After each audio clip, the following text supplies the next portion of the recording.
Emotions tend to build up, and we tend to push them away as they build up because we've been taught to resist things that don't feel good instead of feel the things that don't feel good. And we look for answers, and the problem is that the answers aren't out in our world, they're inside us, because the feelings are from inside us. When I look at the mathematics I've written and the concepts that these mathematics bring, it shows that within every proton, every subatomic particle in the nuclei of atoms is all the energy, all the information of all other atoms in the universe. So when we go inwards is when we actually connect with that oneness, with that connectivity of all things. And we call these trapped emotions patterns, but we do experience them that way. If it's an experience that we have not completed and come back to self, we do find a way to keep repeating those experiences. And so we re-traumatize ourselves. We pick partners that create the same emotional dynamics, the same physiological disabilities, because our energy is not flowing.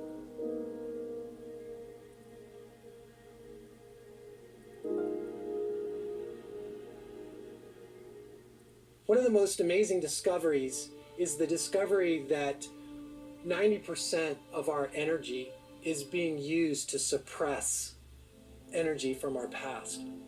And when you can get access to that suppressed energy and release it, all the energy we're using to suppress, you get back. Because your body is recreating itself all the time. Literally, this is your story. Your biology is your biography. And what we want is we want to get all the stuff out of the cells. We want the new cell, when it goes over to replicate, to come over to this guy, to the new cell that's being created, and say, I've got nothing. Well, you know, during the last 10 years that I was in practice, I was working with some of the sickest people on the planet, people who had been told that there was no cure for them, people who were suffering from things like cancer or chronic fatigue syndrome, fibromyalgia, lupus, and other diseases.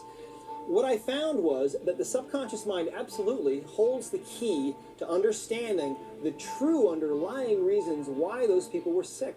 Now, our subconscious mind from conception to puberty, primarily conception to 7 years of age, is programmed with emotions, memories. From the beginning of your birth, you start encoding the world in good experiences and bad experiences, and the unconscious mind holds this and stores it and makes it real to your conscious mind later on in life. We're successfully producing whatever it is we produce. If you're depressed, you're doing something correctly inside your mind. If you have pain inside your mind, there's a resource to help create and manifest it in the belief system. We're often taught, you know, starting at an early age, you know, you can have a child who's crying and they're distracting everyone. And what do the parents do? They say, you know, stop. You know, be quiet, shut that down. Men really have a lot of difficulty because they haven't been allowed to feel their emotions. You know, there's many sayings, you know, big boys don't cry. So you will have a strong experience with a lot of emotion, but then it gets shut down. And when that happens, it gets stuck in the body. And that is how disease gets created. That's how energy drains from us. That is how we become disconnected. And really, Western medicine really wants to just go in and cut things out and call it a day. But what happens is what created that cancer, that disease in the first place, is still in the cells.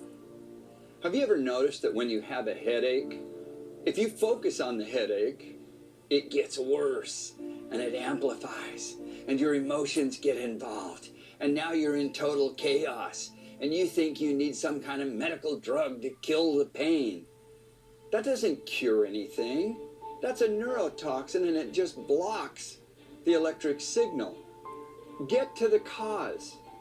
What is the negative source, the toxic emotion and or the toxicity of something that you're eating and drinking that's also affecting your emotions in a negative way?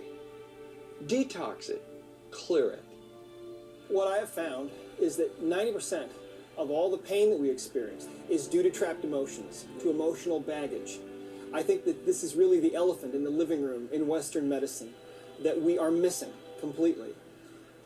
When people are in pain in Western medicine, we give them drugs to suppress that pain. When people have diseases, we give them medications to suppress the symptoms of those diseases, when in reality, those symptoms are the body crying out, telling us there's something wrong here. And the single biggest imbalance that we suffer from is emotional baggage, our trapped emotions, those energies that stay with us after these traumatic emotional events that we suffer from. And so what happens in today's world, because of what we have set up that we call civilized society, so many of the things that are pushed upon the masses create negative emotional molecules. Once they're formed, they're real. We live in the most toxic time on the planet. We are all flooded. We are flooded with environmental toxicity, heavy metals or chemicals or pesticides that are sprayed on our food. Negative emotions will be in your cells, and it's almost like they seal the toxicity in. And you can't even get them out of the body unless you know how to. It's important we understand how to remove negative emotional molecules and restore them with positive emotional molecules. That's the very foundation of health, life, and longevity. I look at every symptom as a conversation. That there's nothing that happens in the body. There's actually nothing that happens in our life by coincidence. We are not made wrong. We're not broken. We're not missing anything. That every so-called problem of the body is a portal. Everyone knows someone that is in pain, and everyone knows someone that is dealing with depression or anxiety or self-sabotage in some way. Many of us know someone who's dealing with post-traumatic stress disorder, and it is these emotional energies, these invisible energies, that are the underlying cause of all of these things in my experience. We find that people that have extra weight, there's a reason. It's not necessarily about what the person is eating. Of course, that might contribute to it, but more than that, it's the emotions connected with what the person is experiencing in their life. So often, it's a person wanting to show up, to exist for people in their life, in their world, and they feel small. They feel like they're this big in response to everything that's going on. And so their body responds in weight, in packing it on and being bigger in their world. So I'm really also of the belief that though trapped emotions are the source of everything that causes us difficulty in life and keeps us from being in our divine nature, I'm also a great believer that it's not that difficult to begin to move this energy once we are aware that that's what's trying to happen. If we allow ourselves into those feelings instead of resisting them, things begin to change. But therein lies the rub, how to get in. And the easiest way in that I've found through 40 or 50 years of searching is through feeling. Our body is just waiting for that magic moment when we begin to allow ourselves to come out of that survival state.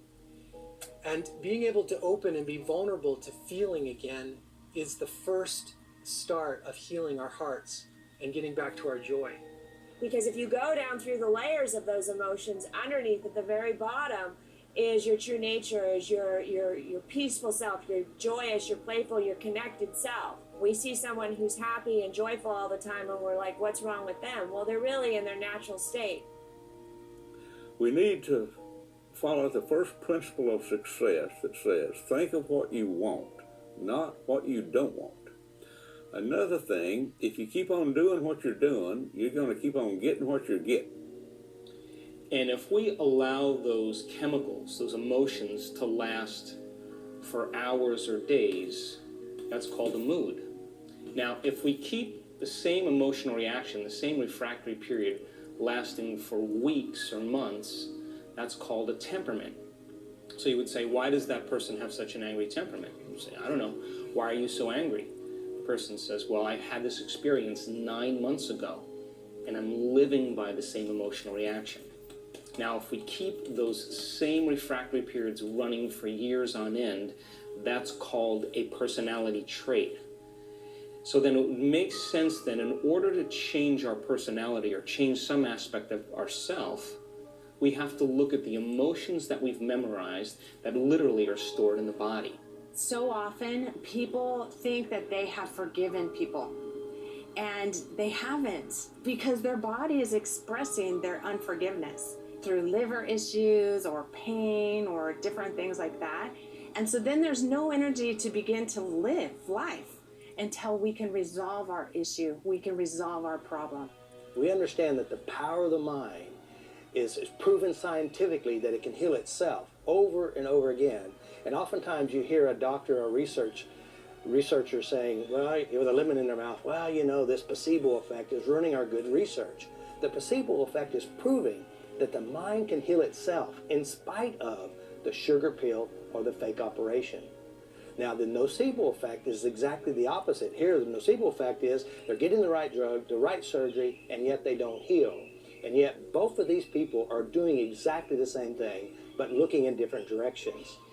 They're using the universal pattern of belief or creation. And here's the interesting thing. Research has shown where they did two groups. One group got fake radiation. That means not even real radiation. And 1/3 of them lost their hair. It is the power of our mind, the power of belief, and the power of our inner creations to manifest and produce healing or no healing. So what I found is that by releasing these trapped emotional energies that were invisible, I could change how people felt, and I could change people's pain level instantaneously in many cases. And I finally realized that we could get people well who had been told that there was no cure. And when a medical doctor tells you that there's no cure, what he really means is that you can't be cured with drugs or with surgery. True transformation comes when we break free from the chains of those emotional addictions, when we begin to go into the operating system where those programs exist, and we begin to make transformational changes. And the side effect of true transformation is called joy. Now, that elevated emotion is a liberation of energy out of the body. And the body is freed from the past, and it moves into the present moment. And we begin to experience the second type of emotion. We begin to feel joy, goodwill, gratitude.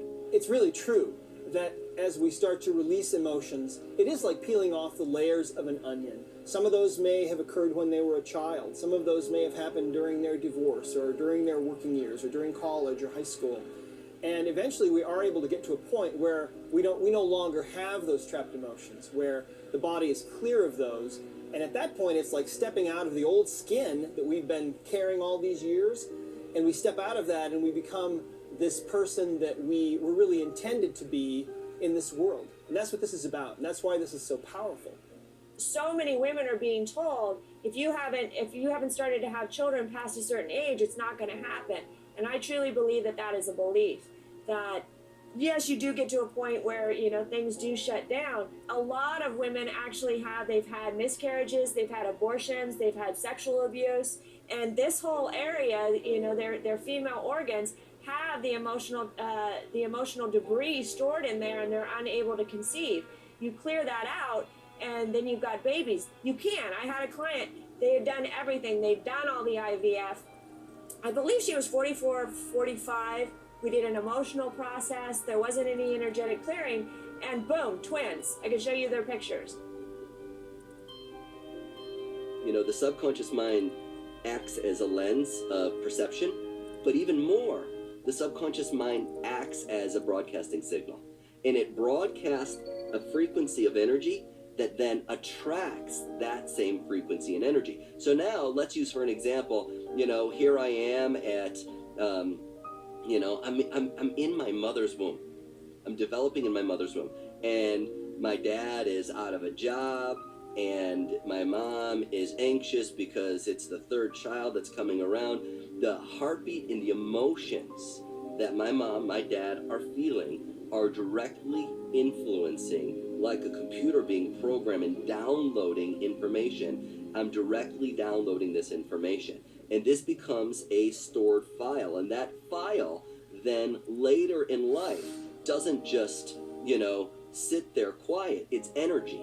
Out of the University of Utah, they are doing research on epigenetics, and they're discovering that the offspring carry this trauma for the previous generations. They did some scientific studies with mice, and they conditioned by shocking the mice to be afraid of cherry blossoms.